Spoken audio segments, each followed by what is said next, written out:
Le soleil brûlant du matin se reflétait sur les temples dorés de l'Égypte, projetant de longues ombres sur les champs où des milliers d'hommes courbaient le dos sous le poids des pierres. Le claquement des fouets déchirait l'air, mêlé aux cris de douleur et à l'écho incessant des ordres des contremaîtres. C'étaient les Hébreux, un peuple réduit en esclavage, contraint d'ériger des monuments qui ne porteraient jamais leur nom. Mais quelque chose troublait le cœur du pharaon. Chaque année, la population hébraïque augmentait, devenant de plus en plus nombreuse et forte. Ce peuple, qu'il considérait comme inférieur, semblait prospérer malgré l'oppression. Puis, une rumeur commença à circuler dans les couloirs du palais. Une ancienne prophétie parlait de la naissance d'un enfant hébreu, un envoyé de Dieu, destiné à libérer son peuple de l'esclavage. La simple mention de cette possibilité sema la paranoïa dans le cœur du pharaon. Il ne permettrait pas que son règne soit menacé. D'un regard impitoyable et d'une voix résonnant comme le tonnerre dans la salle royale, le pharaon décréta un ordre cruel.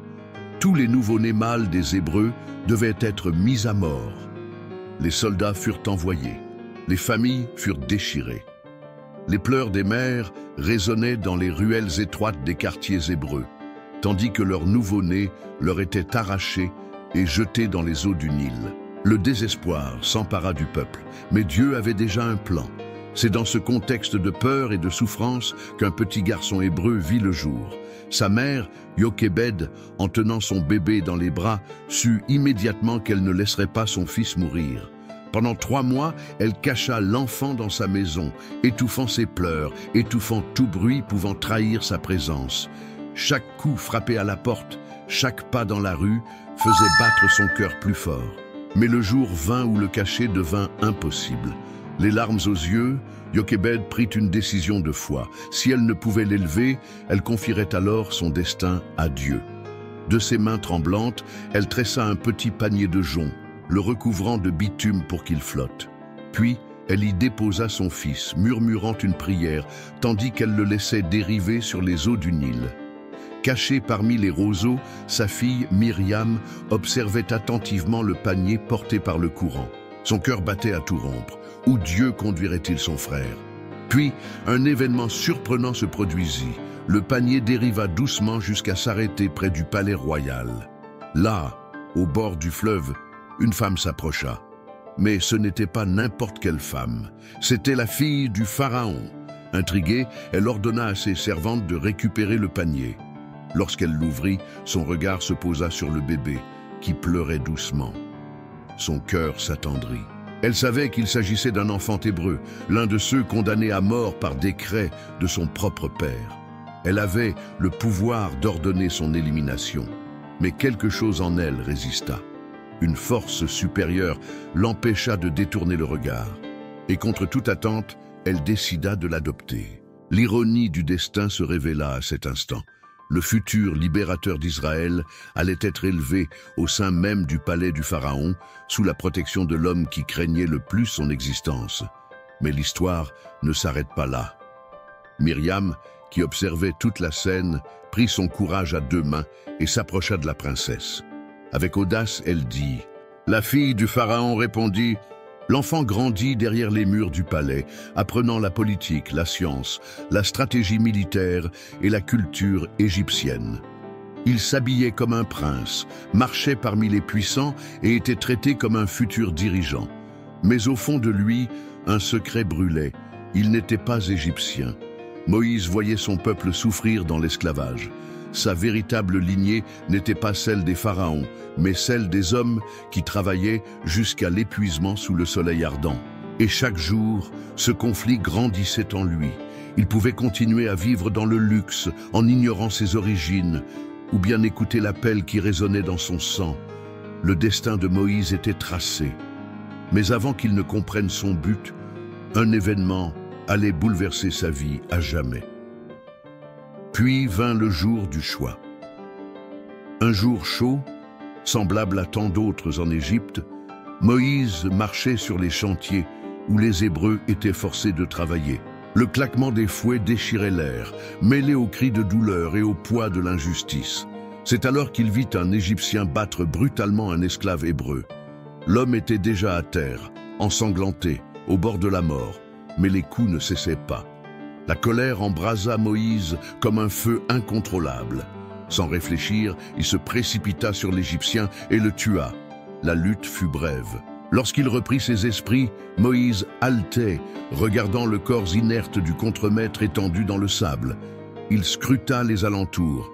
Personne ne semblait l'avoir vu. Pris de panique, il enterra le corps dans le sable et s'éloigna précipitamment. Mais le secret ne tiendrait pas longtemps. Le lendemain, en tentant d'intervenir dans une querelle entre deux Hébreux, l'un d'eux le défia. Si un esclave savait, alors tout le monde savait. Et si tout le monde savait, alors Pharaon aussi. Ainsi, le prince d'Égypte devint un fugitif. Il s'enfuit pour sauver sa vie, traversant le désert sans se retourner. Les jours devinrent des semaines. Le soleil implacable brûlait sa peau, le sable brûlant blessait ses pieds. À chaque pas, il s'éloignait de l'Égypte, de sa vie de prince, de tout ce qu'il connaissait. Épuisé, il trouva finalement refuge à Madian, une contrée lointaine. Là, il rencontra Jéthro, un prêtre de la région, qui l'accueillit et lui donna sa fille, Séphora, pour épouse. Moïse devint berger, veillant sur les troupeaux de son beau-père. Pendant des années, il vécut dans l'anonymat, loin des palais, loin des cris d'oppression de son peuple. Mais quelque chose en lui ne s'était jamais éteint. Les jours devinrent des années. 40 ans passèrent. Moïse était désormais un homme âgé, marqué par le temps, résigné à sa nouvelle vie. Jusqu'au jour où tout changea. Il menait ses brebis à travers le désert lorsque quelque chose attira son attention. Un feu brillait au loin. Un buisson était en flammes, mais ne se consumait pas. Intrigué, Moïse s'approcha, mais avant qu'il ne puisse toucher la plante, une voix retentit du milieu du feu.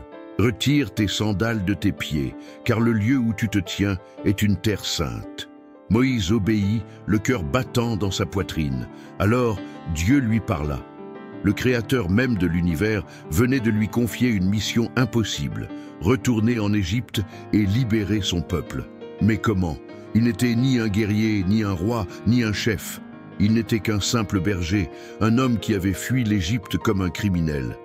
Comment pourrait-il affronter Pharaon, l'homme le plus puissant de la terre? « Seigneur, je ne peux pas faire cela !» s'exclama Moïse. Sa voix tremblait, son esprit était envahi par la peur. « Qui suis-je pour parler à Pharaon? Pourquoi m'écouterait-il » Mais Dieu répondit avec fermeté. Il pouvait déjà imaginer la scène, lui, seul, devant le trône de Pharaon, exigeant qu'il laisse partir des milliers d'esclaves. Personne ne le croirait. Et s'ils ne me croient pas? Et s'ils disent que j'invente tout, que je n'ai pas entendu ta voix? La réponse vint avec puissance. Aussitôt, le bâton commença à se tordre sur le sol. Ce qui n'était que du bois se transforma en chair, en écailles et en yeux vivants. C'était un serpent. Moïse fit un bond en arrière. La peur s'empara de lui.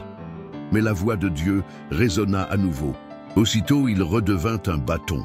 Mais Dieu n'en avait pas fini. « Maintenant, mets ta main sur ta poitrine. » Moïse obéit et, en la retirant, il sentit l'effroi l'envahir. Sa main était couverte de lèpre, une maladie incurable, mortelle, qui condamnait tout homme à l'isolement. Avant que la panique ne s'empare de lui, Dieu parla. Dieu montrait qu'il avait le contrôle, mais Moïse tremblait encore. « Seigneur, je ne suis pas un bon orateur. Ma langue est lourde, je bégaie. Comment pourrais-je convaincre qui que ce soit ?» Cette fois, la réponse fut ferme, pleine d'autorité. Il savait qu'il ne pouvait plus fuir, mais il tenta encore une dernière fois. Ensemble, ils se dirigèrent vers l'Égypte, non plus comme des fugitifs, mais comme des messagers de Dieu. Le temps n'avait pas affaibli le pouvoir du Pharaon. Son orgueil, en revanche, avait grandi. L'Égypte était un empire colossal, ses armées dominaient des terres lointaines, ses pyramides s'élevaient comme des monuments éternels à son règne, et son cœur était plus dur que jamais. Lorsque Moïse et Aaron franchirent les portes du palais, les soldats les regardèrent avec mépris. Deux hommes simples, un berger et un vieillard, osaient défier le roi du monde. Devant le trône doré, la voix de Moïse trembla. Aaron jeta son bâton à terre, et sous les yeux de tous, il se transforma en un serpent vivant. Les prêtres de Pharaon jetèrent leurs propres bâtons, et ils se changèrent aussi en serpents. Mais alors, le serpent d'Aaron engloutit tous les autres. Pharaon, cependant, ne fut pas impressionné. Son cœur s'endurcit davantage. Et ainsi, les plaies commencèrent. La première frappa le cœur même de l'Égypte. Les eaux du Nil se changèrent en sang. Le fleuve sacré, source de vie, devint un symbole de mort. Les poissons moururent et une odeur pestilentielle envahit le pays. Mais il résista. Puis vinrent les grenouilles. Des milliers, des millions. Elles sortirent du fleuve, envahirent les palais, les temples, les maisons. Il n'y avait aucun refuge. Moïse, prie ton Dieu pour qu'il fasse disparaître les grenouilles, et je laisserai partir ton peuple, implora Pharaon. Mais lorsque les grenouilles moururent, le roi changea d'avis. Dieu envoya une troisième plaie, des nuées de moustiques qui piquaient hommes et bêtes, puis des essaims de mouches, un fléau qui rendait l'air irrespirable. Mais Pharaon refusait toujours de céder. Vint ensuite la maladie, le bétail périt. Les gens furent couverts d'ulcères douloureux. Le ciel s'abattit avec de la grêle et du feu, détruisant les récoltes et ravageant l'Égypte. Des nuées de sauterelles obscurcirent le soleil et dévorèrent ce qui restait. Mais Pharaon continua de résister. Alors, les ténèbres couvrirent l'Égypte. Pendant 3 jours, le pays entier fut plongé dans une obscurité si profonde que personne n'osait bouger. Et pourtant, Pharaon refusait encore de laisser partir les Hébreux. Ce fut alors que Dieu annonça la dernière plaie, celle qui briserait enfin l'orgueil du roi. Cette nuit, le premier-né de chaque famille égyptienne mourra. Mais Dieu donna une instruction à son peuple. Chaque famille hébraïque devait sacrifier un agneau et marquer le linteau de sa porte avec le sang de l'animal. Lorsque l'ange de la mort passerait, il épargnerait ces maisons. Et cette nuit-là, les cris de douleur emplirent l'Égypte. Du palais au plus humble des serviteurs, chaque foyer égyptien pleurait la perte de son premier-né. Pharaon, brisé, fit appeler Moïse. « Partez, emmenez tout ce que vous possédez et quittez l'Égypte. Priez votre Dieu pour qu'il me bénisse aussi. » Pharaon, vaincu, céda enfin. Son visage était sombre, ses yeux reflétaient l'épuisement d'un homme détruit. Ainsi, après 400 ans d'esclavage, les Hébreux partirent. Mais la liberté nouvellement acquise était encore menacée. Alors que le peuple avançait dans le désert, des milliers d'hommes, de femmes et d'enfants suivaient Moïse, portant leurs affaires, leur bétail et surtout leur espoir. Ils étaient libres, du moins c'est ce qu'ils pensaient. Mais le cœur de Pharaon ne put supporter sa décision et fut de nouveau envahi par la fureur. Qu'avons-nous fait? Nous avons laissé partir nos esclaves. Qui construira nos villes maintenant? Qui nous servira? Le silence du palais fut brisé par un seul ordre. La plus grande armée du monde se mit en marche avec un seul but, ramener les Hébreux ou les exterminer. Dans le désert, les Hébreux se retrouvèrent face à un obstacle infranchissable, la mer Rouge. Les eaux s'étendaient à perte de vue. Il n'y avait ni bateau, ni pont, ni issue. Puis un bruit lointain glaça le sang de tous, le tonnerre de centaines de sabots. Les Égyptiens arrivaient. « Moïse, tu nous as amenés ici pour mourir ?» Moïse regarda la foule terrifiée, puis leva les yeux vers le ciel. Il ne savait pas comment, mais il savait que Dieu ouvrirait un chemin. Alors, le miracle commença. Un nuage épais et sombre descendit entre les Hébreux et l'armée de Pharaon. Pour les Égyptiens, c'était un mur de ténèbres. Pour les Hébreux, une lumière éclatante. Voyez le salut que le Seigneur accomplira aujourd'hui. Et alors, l'impossible arriva. Le vent souffla fort, les eaux s'agitèrent. Sous les yeux stupéfaits du peuple, la mer s'ouvrit. 2 immenses murs d'eau s'élevèrent à droite et à gauche, et un chemin sec apparut au milieu de la mer. « Traversez !» Le peuple avança. À chaque pas, ils pouvaient voir les poissons nager dans les énormes parois d'eau à leur côté. Ils avancèrent rapidement, sans regarder en arrière. Mais les Égyptiens n'abandonneraient pas si facilement. Les yeux remplis de fureur, Pharaon donna l'ordre. La mer, qui s'était ouverte pour libérer les Hébreux, se referma maintenant avec fureur. D'immenses vagues engloutirent les soldats égyptiens, les chevaux, les chars de guerre. l'armée la plus puissante du monde fut détruite en un instant. Pharaon, impuissant, assista à la fin de sa gloire. Toute sa fierté, toute sa puissance étaient désormais englouties dans les profondeurs de la mer.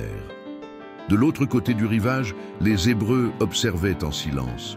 Aucun ennemi ne restait, aucune menace de poursuite. Pour la première fois, ils étaient réellement libres. Et alors, un chant s'éleva au milieu du peuple.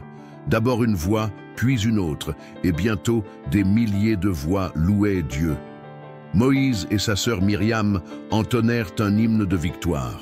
Mais une chose était claire, le Dieu qui les avait délivrés était plus grand que n'importe quel défi à venir. L'euphorie de la victoire fut de courte durée. Bientôt, une nouvelle réalité les inquiéta. Le désert, des jours sans eau, un soleil brûlant, une chaleur qui consumait la peau, une soif qui desséchait la gorge. La peur revint. « Moïse, où nous as-tu amenés? Pour mourir ici ?» murmurait-il. « En Égypte, au moins, nous avions de l'eau. » Moïse ferma les yeux et cria, et une fois de plus les murmures se firent entendre. Moïse sourit. Après des semaines de marche, les Hébreux atteignirent le sommet d'une montagne colossale, le mont Sinaï. Moïse savait que c'était le lieu du rendez-vous. Alors, la voix de Dieu retentit d'en haut. Et alors, Dieu parla. Là, au sommet du Sinaï, il donna la loi et scella l'alliance sacrée. 10 commandements. Non seulement des règles, mais une alliance entre Dieu et son peuple. Tu ne porteras pas de faux témoignages. Tu ne convoiteras pas ce qui appartient à ton prochain. Moïse reçut les tables de pierre et redescendit. Mais ce qu'il vit en arrivant au camp le remplit de colère. Pendant qu'il était sur la montagne, le peuple s'était corrompu. En son absence, ils avaient fabriqué un veau d'or et l'avaient adoré comme un dieu. Ils avaient oublié la voix qui avait parlé du Sinaï. Moïse jeta les tables à terre, indigné. « Comment avez-vous pu trahir le Seigneur si vite ?» La colère de Dieu s'enflamma. Beaucoup furent punis ce jour-là. Mais, à la fin, Dieu pardonna son peuple et renouvela l'alliance, gravant à nouveau ses lois sur la pierre. Mais la plus grande leçon restait encore à venir. La terre promise était proche. Moïse envoya des espions pour l'explorer. Le pays était abondant, fertile, exactement comme Dieu l'avait promis. Mais 10 d'entre eux rapportèrent un récit effrayant. Ainsi, le peuple erra dans le désert pendant 40 ans, jusqu'à ce qu'une nouvelle génération soit prête à faire confiance au Seigneur. Moïse continua à diriger, mais il commit une erreur qui changea son destin. Dans un moment d'impatience, lorsque Dieu lui demanda de parler à un rocher pour qu'il en sorte de l'eau, Moïse frappa la roche avec son bâton. Dieu fit tout de même jaillir l'eau, mais il déclara ensuite. Arrivé au sommet, ses yeux contemplèrent les collines verdoyantes, les vallées fertiles, les villes au loin. Il vit la terre que Dieu avait promise à Abraham, Isaac et Jacob, mais il savait qu'il ne la foulerait jamais. Alors, il prit une profonde inspiration. Il sourit. Sa mission était accomplie. Là, au sommet de la montagne, Moïse rendit son dernier souffle. La Bible dit que Dieu lui-même enterra Moïse. Nul ne trouva jamais sa tombe, mais son histoire ne fut jamais oubliée. Voici le véritable secret de Moïse. Il était intime avec Dieu. Moïse n'était ni roi, ni guerrier invincible. Il n'était ni éloquent, ni intrépide. Il a eu peur, il a douté, il a échoué. Mais il connaissait Dieu. Il lui parlait face à face, et c'était là sa plus grande force. La mission de Moïse s'acheva, mais son histoire demeure, car Dieu ne choisit pas les plus forts, ni les plus sûrs. Il choisit ceux qui le cherchent de tout leur cœur. Et aujourd'hui, la même question demeure.